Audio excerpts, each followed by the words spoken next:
Welcome to the Unfading Truth Bible reading plan. Today we're reading 1 Peter chapter 2, verses 9 and 10. You're God's special possession, so declare His praises in all that you do.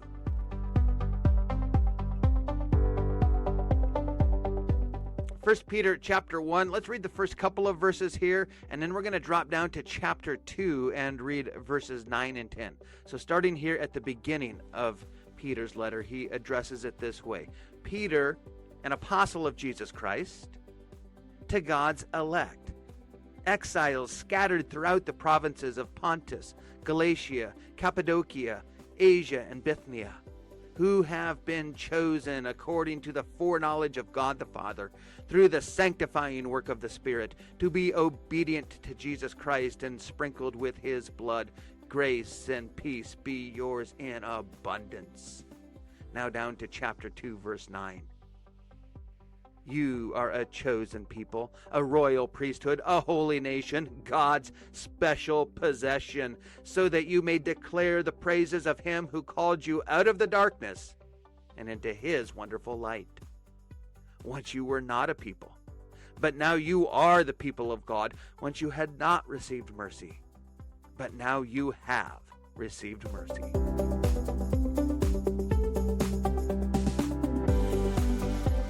Well, continuing through the canons of Dort here, continuing to look at this opening point that God has unconditionally elected us to salvation.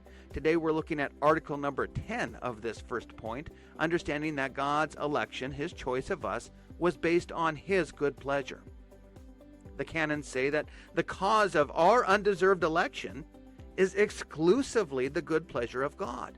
This does not involve God's choosing certain human qualities or actions from among all those possible as a condition of salvation. Rather, it involves God adopting certain particular persons from among the common mass of sinners to be God's own possession.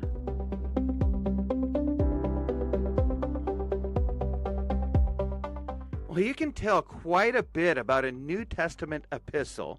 An epistle is a letter. You can tell quite a bit about a New Testament epistle by its title. Most of these epistles were written as an open letter to particular churches in various cities. And we identify them by the name of the city that they were written to. We call them the epistle to the Romans, the Ephesians, Galatians, Corinthians, etc. A few epistles were written to specific individuals, such as the letters to Timothy and Titus and Philemon. But epistles that carry the name of its author, like this letter from Peter, well, we call them the Catholic epistles, because they were written to a large swath of people all at once. The introduction here to Peter's first letter identifies places like Pontus, Cappadocia, and Bithynia, which are places that you would probably likely have difficulty pinpointing on a map. They were small communities on the fringes of the Roman Empire that even people in that day and age would have had trouble locating.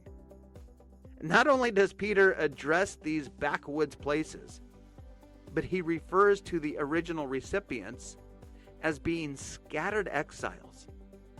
In other words, they're people who are not at home.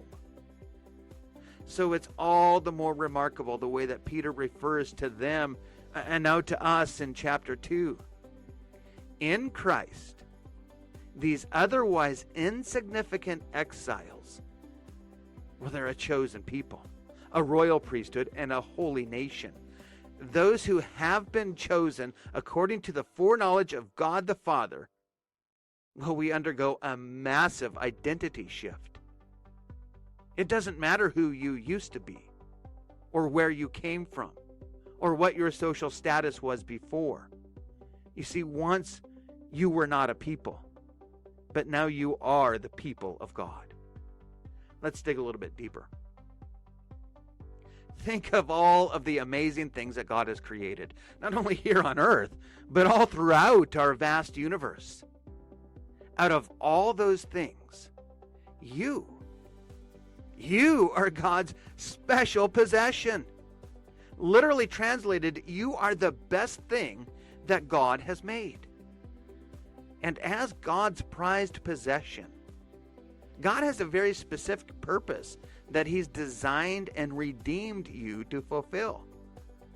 You are to declare the praises of Him who called you out of the darkness and into His wonderful light. We're being reminded this week that your election by God, well, that was completely unconditional. In other words, the fact that you were chosen is in no way conditioned upon certain human qualities or actions, as the canons put it.